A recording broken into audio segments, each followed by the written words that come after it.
Mesdames, Messieurs, bonsoir et merci d'être à l'écoute de Sen Radio. Au sommaire. Calvaire des usagers de l'axe Louga-Dara-Djolof, 89 km de galère. Le tronçon est dans un piteux état. Habitants, chauffeurs et voyageurs ne demandent que sa réhabilitation depuis quelques années. Le ministre de l'Urbanisme, du Logement et de l'Hygiène publique à Touba se dit satisfait du dispositif de prise en charge des ordures dans la cité religieuse.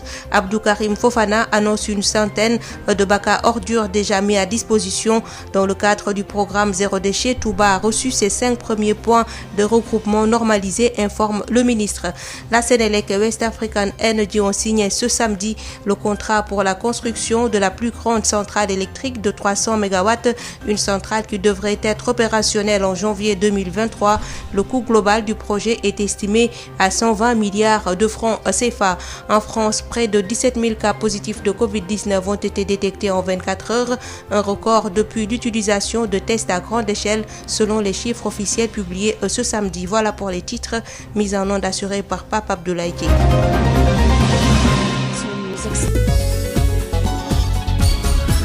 Marie-Rosalie Ndiaye. L'axe Louga-Dara-Djolof, 89 km de calvaire pour les usagers de ce tronçon dans un piteux état depuis des années.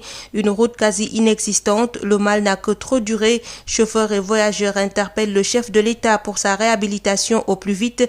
Lamine Gueye Saman a emprunté cette route. Reportage. La réhabilitation de la route Louga-Dara, une vieille doléance des populations encore non satisfaites. 89 km de calvaire, véritable parcours du combattant. Le tronçon est dans un piteux état. Il n'y a presque plus de goudron. Les nids de poules et d'autruches peuplent les rares parties qui en disposent encore, obligeant ainsi les chauffeurs à slalomer sur des dunes de sable ou dans des cuvettes, aux grandes dames des véhicules qui connaissent souvent des ennuis techniques, mais aussi des chauffeurs et voyageurs qui arrivent souvent malades à destination. Abdou Karim Mané est chauffeur de son état.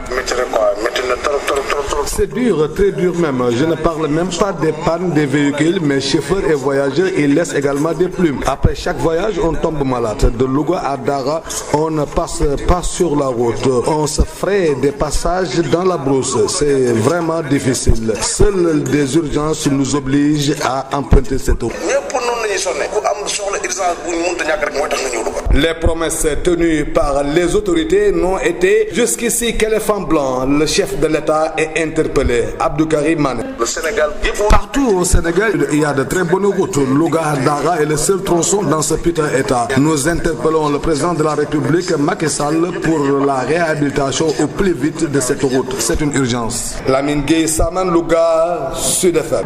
Le ministre Abdou Karim Fofana, en visite de chantier à Touba, se dit être satisfait du dispositif mis en place pour un bon déroulement des opérations de nettoiement pendant le Magal.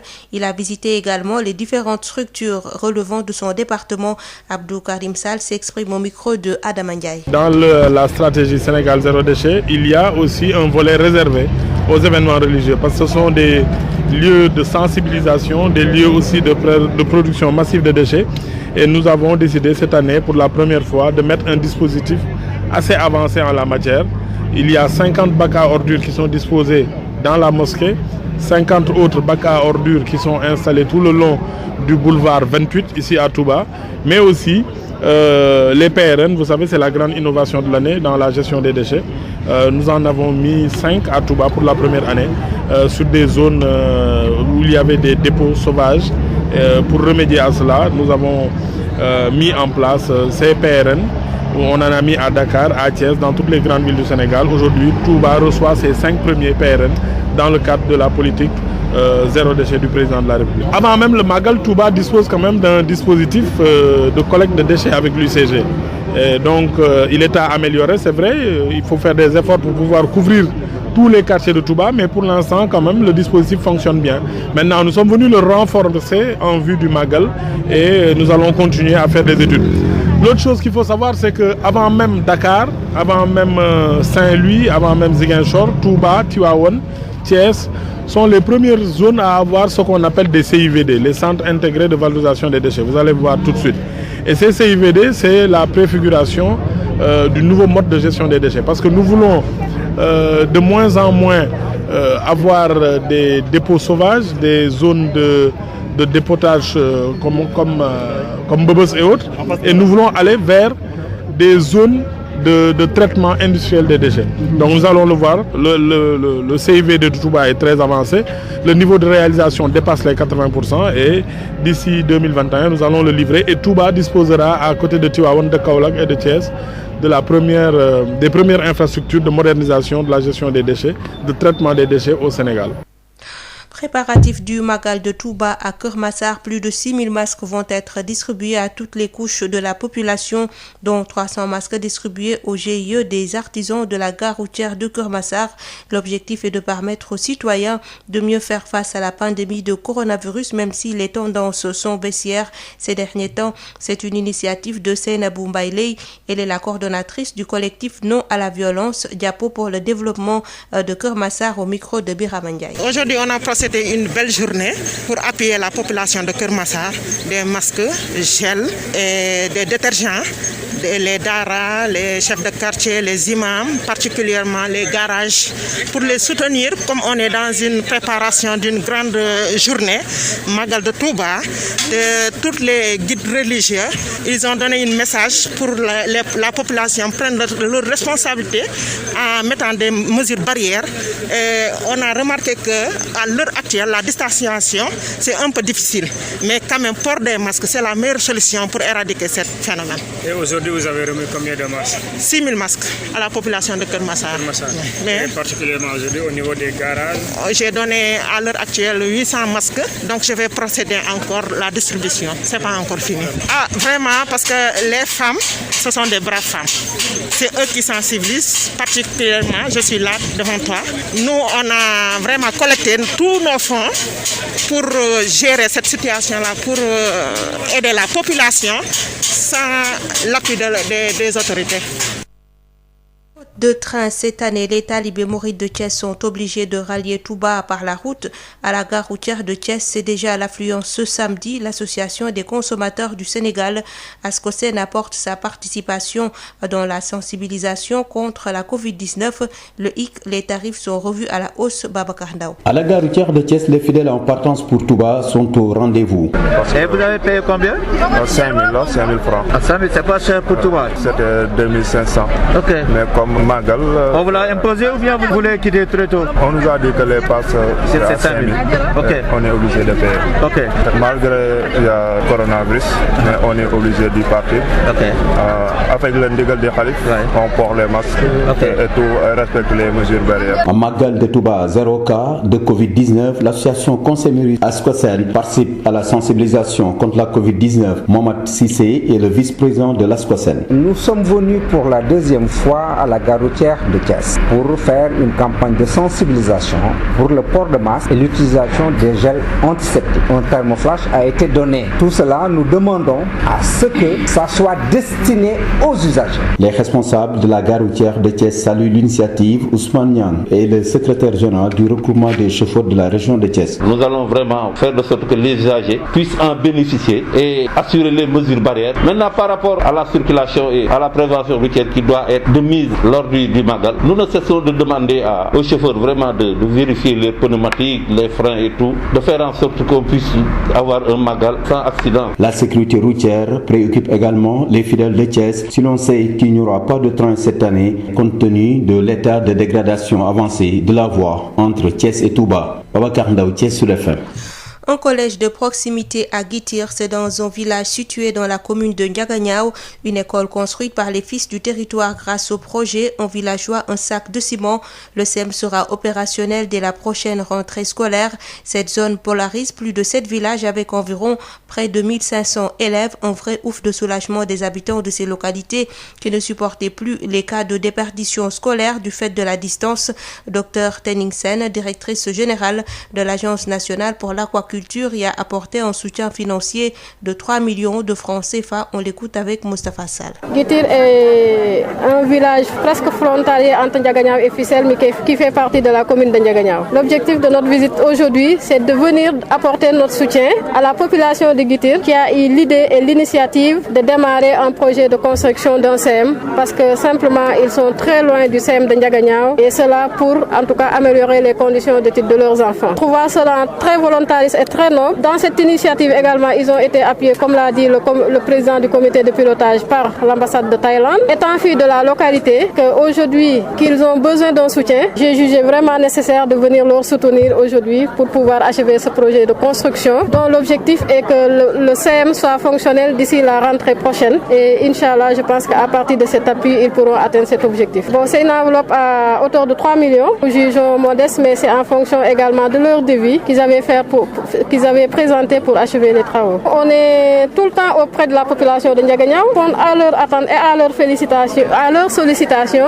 pour être proche de la population, les accompagner, que ce soit les femmes, les jeunes, dans tous les secteurs de l'agriculture, de l'éducation, de l'entrepreneuriat, de la formation, du financement, etc. Aujourd'hui, après cette activité, nous allons faire le tour des Dara qui vont à Touba pour leur apporter un appui donc pour bien préparer le Magal. Je leur dis qu'il n'y a pas de secret. À l'école, il faut juste étudier. Parce que moi, par exemple, je donne mon exemple. Je suis issue du monde rural et aujourd'hui, je suis parvenue à réussir, en tout cas tant peu soit. Donc à ces jeunes-là, vraiment le message que nous leur lançons, c'est qu'ils peuvent réussir, tout comme ceux qui sont en ville, ils peuvent faire mieux que nous et vraiment nous leur incitons à chaque fois à travailler en tout cas très dur à l'école pour pouvoir eux-mêmes s'entretenir dans le futur, mais aussi pour pouvoir revenir pour reconstruire la localité. Cérémonie de signature de contrat entre la Sénélec et West African Energy pour la construction d'une centrale électrique de 300 MW d'un montant global de 220 milliards de francs CFA, une centrale qui devrait être opérationnelle en janvier 2023. La cérémonie de signature a eu lieu ce matin avec différents partenaires, compte rendu de Aïssatou Gueiba. C'est parti pour 28 mois de travail de collaboration entre la Sénélec et la société West African Energy pour la création de la plus grande centrale électrique, une centrale avec une capacité de 300 MW qui fonctionnera au gaz au niveau du site de Cap des Biches. Le coût global du projet de 120 milliards de francs CFA. Samuel Sarr, directeur de West African Energy. General Electric est une grande société, une des plus grandes sociétés mondiales sur les turbines à gaz, avec des performances et une technologie très avancée. Et nous avons, au terme d'un appel d'offres international, choisi la Chalik Energy, qui a une expérience de 15 000 MW avec GE un peu partout dans le monde, et ce qui nous a aujourd'hui amené à les choisir comme partenaires pour la construction de cette centrale de 300 MW au Cap des Biches. De l'électricité à moindre coût, mais surtout une première centrale entièrement développée par des privés nationaux pour promouvoir le contenu local. Bédi Agne, président du Conseil national du patronat. Les partenaires encore étrangers qui saluent le contenu local dans la réalisation de ce projet et au-delà de ce projet qui doit être une démarche du Sénégal, de l'État sénégalais, du secteur privé qui doit se mobiliser pour être porteur des projets structurants avec cette dose de contenu local absolument fort. Cependant, le contenu local, comme nous le voyons aussi, en retour, nous devons saluer les partenaires étrangers qui ont été associés sur ce projet, c'est-à-dire GE et Thalys. Des partenaires comme General Electric ou Chalik Energy seront également de la partie pour superviser le travail. L'inauguration de cette centrale électrique est prévue au plus tard en janvier 2023. Sud FM vous transporte partout au Sénégal et dans le monde. Sud International. Élection présidentielle du 18 octobre en Guinée, une délégation conjointe de la CEDEAO, Union africaine et Nations unies vient d'achever une mission dans la capitale Conakry. Ses émissaires étaient venus rencontrer les parties prenantes du processus électoral afin de les encourager à privilégier le dialogue et garantir l'organisation d'une élection crédible et surtout sans violence. Amadou Ouribari. En 2 jours, ces émissaires de la communauté internationale ont rencontré tous les acteurs majeurs impliqués dans le processus électoral. D'abord, la mission conjointe CEDEAO, Union africaine et Nations unies a pris langue avec le président de la République Alpha Condé qui est candidat à sa propre succession.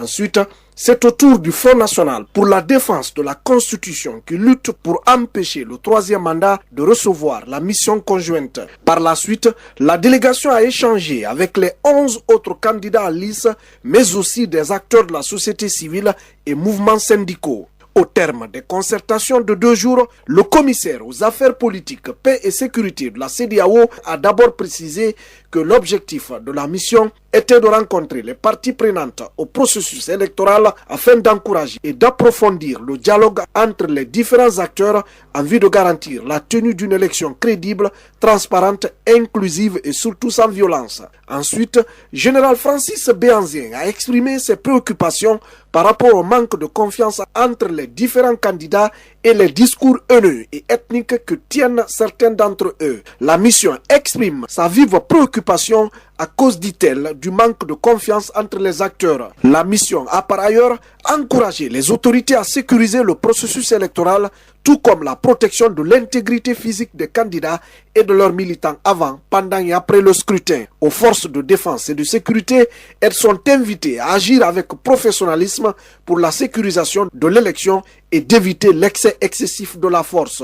Enfin, les missionnaires ont annoncé le déploiement dans les prochains jours en Guinée d'un nombre suffisant d'observateurs de la CEDEAO de l'Union africaine afin de contribuer à l'organisation d'une élection crédible et transparente en Guinée. C'était depuis Conakry, Amadou Ribari pour Sud FM.